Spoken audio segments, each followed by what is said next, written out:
je voudrais partager avec vous aujourd'hui cette expérience particulière de Jésus lorsque l'Esprit de Dieu le conduisit au désert. Ce passage se trouve dans l'évangile de Matthieu, au chapitre 4, du verset 1er au verset 11. Je note tout de suite cette première phrase, ce premier verset. Jésus fut emmené par l'Esprit dans le désert pour être tenté par le diable. Ce n'est pas le diable qui a amené Jésus dans le désert, mais bien l'Esprit de Dieu qui l'a conduit dans ce désert. C'était donc, à l'égard de Jésus, la volonté de Dieu qu'il vive une expérience de désert, de séparation, d'isolement, de confinement. C'est Dieu qui maîtrise toutes choses dans nos vies et ne croyons pas que le diable maîtrise la situation et que ce soit lui qui nous ait conduits dans la situation que nous vivons aujourd'hui.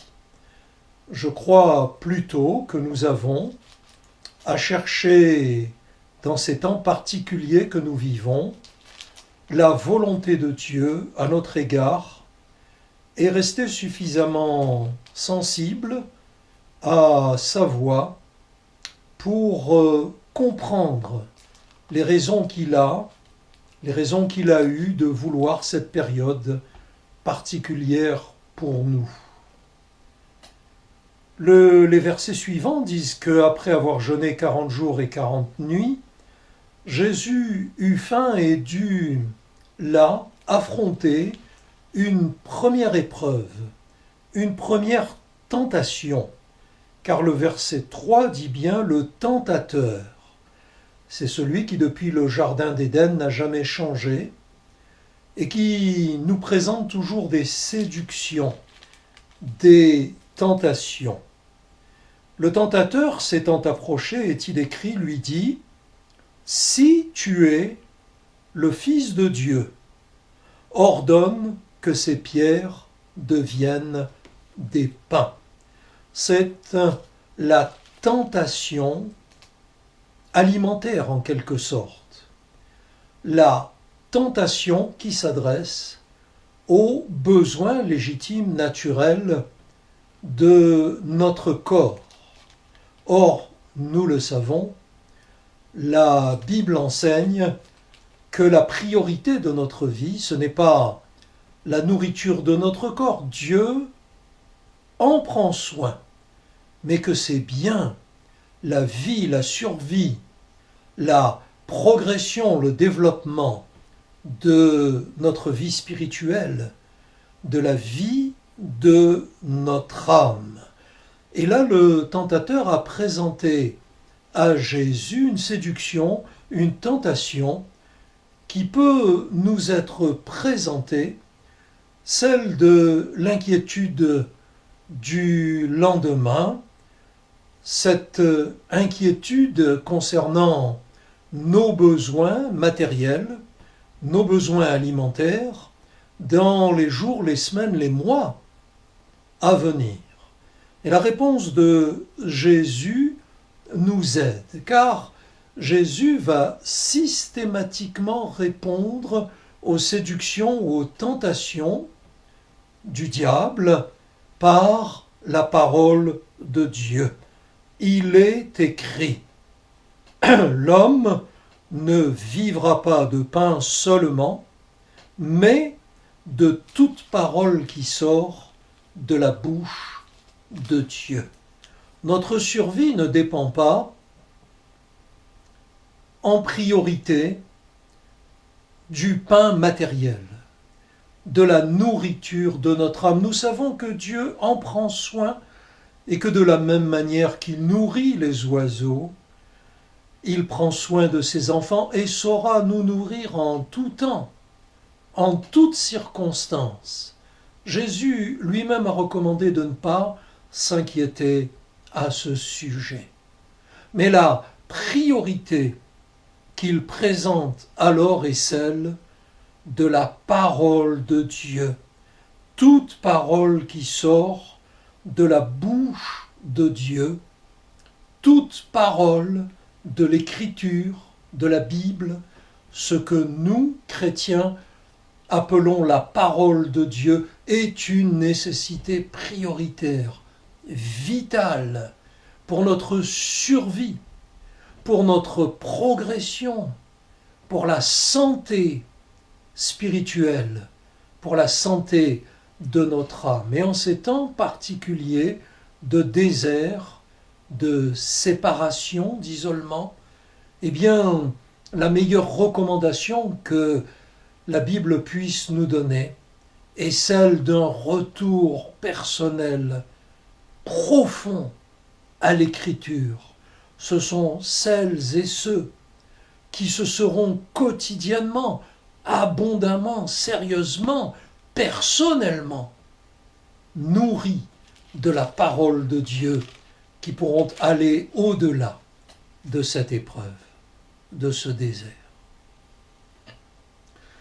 Le texte de Matthieu 4 dit ensuite que le diable transporta Jésus sur le haut du temple. Le temple était très haut.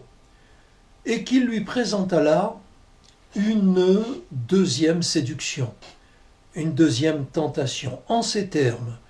Si tu es fils de Dieu, voyez-vous, c'est toujours la même méthode, si. C'est pour insuffler le doute ou pour pousser à l'imprudence. Si tu es le fils de Dieu, jette-toi d'ici en bas, car il est écrit, il donnera des ordres à ses anges à ton sujet, ils te porteront sur les mains, de peur que ton pied ne heurte contre une pierre. Imaginez si Jésus était allé en haut du temple, et là, à la vue de tous, s'était jeté en bas et avait survécu. Oh, quel scoop, quel événement sensationnel aujourd'hui. Tous les médias s'en empareraient et en feraient leur une. En réalité, c'est la tentation du sensationnel. Et lorsque nous traversons les périodes que nous traversons, et surtout aujourd'hui avec cette immense facilité d'Internet, beaucoup de chrétiens malheureusement sont de site en site, de prophète en prophète, de docteurs autoproclamés en docteurs autoproclamés, d'annonce en annonce, voire même, on me l'a conseillé récemment, de rabbin en rabbin, soi-disant très au fait sur les questions de la fin des temps et de l'arrivée du Messie. Beaucoup de chrétiens, malheureusement, sont à la recherche du sensationnel, de ce qui est au-delà de ce que la Bible nous affirme. Mais le diable ne va pas hésiter pour cela à nous présenter des tentations appuyées sur les Écritures. Voyez là, dans le texte que nous lisons, il a cité un passage du psaume 91. Ce passage et ce psaume en lequel nous croyons, nous nous confions, ce psaume rempli d'assurance, d'espérance, ce psaume qui est notre refuge, le refuge de notre foi. Ce mot refuge revient souvent dans le psaume 91. Et tous ces sites et tous ces docteurs autoproclamés, tous ces prophètes autoproclamés, tous ces prédicateurs extrêmement médiatisés, n'hésitent pas à citer Daniel, à citer Ézéchiel, à citer l'Apocalypse, alors qu'en réalité, en vérité, il n'y a que la Bible qui nous soit suffisante pour nous éclairer concernant la volonté de Dieu. Concernant les temps que nous vivons, la Bible nous a prévenus. Concernant le retour du Sauveur, Jésus lui-même a dit que seul le Père connaît ses temps, connaît ses jours. Bien-aimés frères et sœurs en Christ, nous n'avons pas besoin d'autre chose de plus que la parole de Dieu, que la Sainte Bible, pour nous enseigner, pour nous éclairer concernant la fin des temps, concernant les temps que nous vivons et concernant le prochain retour de Jésus. Là encore, Jésus va répondre par la parole de Dieu. Il est aussi écrit. Car le diable a oublié en citant ce passage du psaume 91 qu'on ne bâtit pas une doctrine sur un seul passage. Mais il est écrit, c'est sûr, mais il est aussi écrit, tu ne tenteras point le Seigneur, ton Dieu. Et nous ne voulons pas tenter Dieu. Nous voulons en rester à ce qu'il a lui-même estimé suffisant pour l'approfondissement, l'enracinement de notre foi. Enfin, troisième tentation, dans ce désert où l'Esprit lui-même avait conduit Jésus, cette tentation est ainsi présentée. Au verset 8, le diable transporta Jésus sur une montagne très élevée et lui montra tous les royaumes du monde et leur gloire.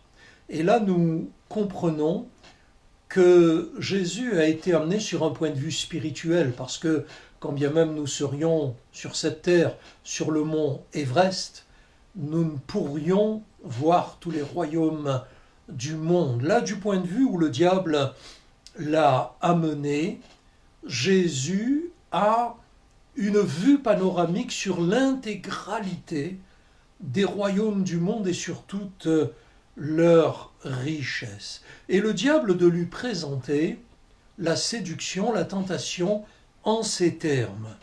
Je te donnerai toutes ces choses si tu te prosternes et m'adores. C'est la tentation de la réussite ici-bas.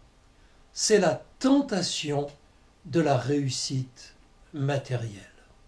Je pense, bien-aimés frères et sœurs, que vous partagez ce sentiment que nous ressentons plus les jours avancent dans notre confinement, dans notre isolement, abreuvé pratiquement uniquement par les médias concernant cette peur de cette épidémie, de cette pandémie qui avance irrémédiablement, qui fait autant de victimes.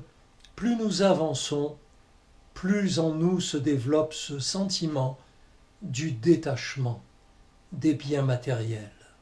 Aujourd'hui et désormais, qu'importe que je n'ai pas la plus grosse et la plus belle des voitures allemandes, qu'importe que ma télévision ait une dizaine d'années, qu'importe que mon canapé ne soit pas du plus beau cuir, qu'importe tous les biens matériels, nous sommes en train de revenir aux valeurs de base, aux valeurs spirituelles, aux valeurs essentielles, vitales.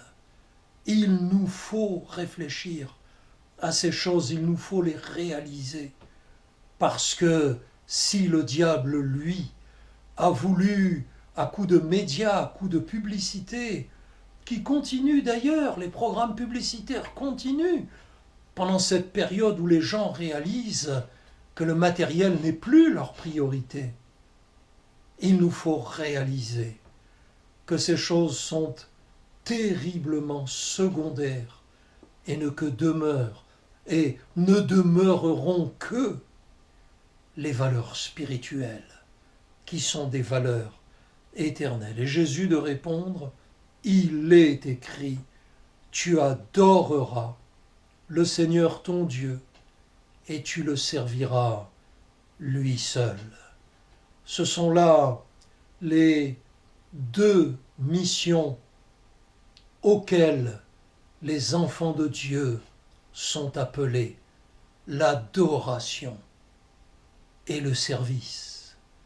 Dieu a cherché par Jésus sur notre terre des adorateurs et des adoratrices, des hommes, des femmes qui le font passer en premier dans leur vie, des hommes et des femmes qui cherchent premièrement le royaume de Dieu et qui sont comme des autels élevés devant Dieu, présentant le sacrifice de leur corps, le sacrifice suprême de leur vie, l'adoration suprême.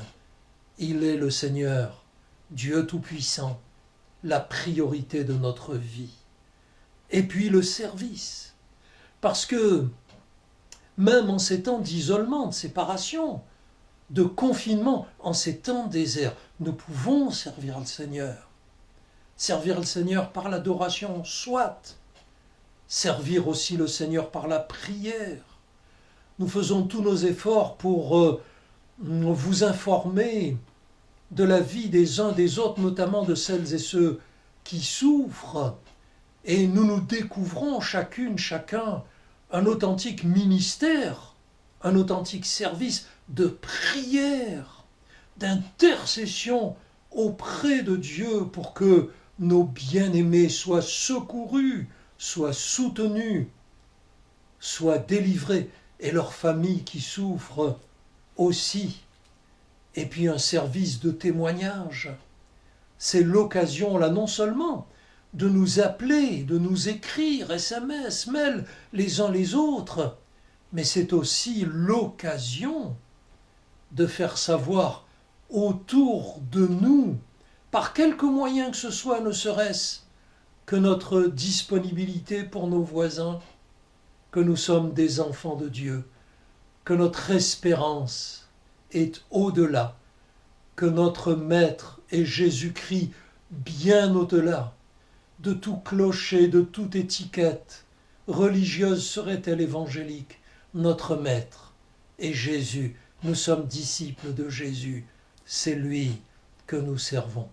Je vous invite, bien-aimés frères et sœurs, en Jésus-Christ, à rechercher ce texte de Matthieu 4, 1 à 11 et de le méditer profondément. Il est rempli d'enseignements nous concernant chacun, chacune dans cette particulière situation que nous vivons. Je souhaite que Dieu vous fasse grâce en ces temps et de tout mon cœur, que Dieu vous bénisse.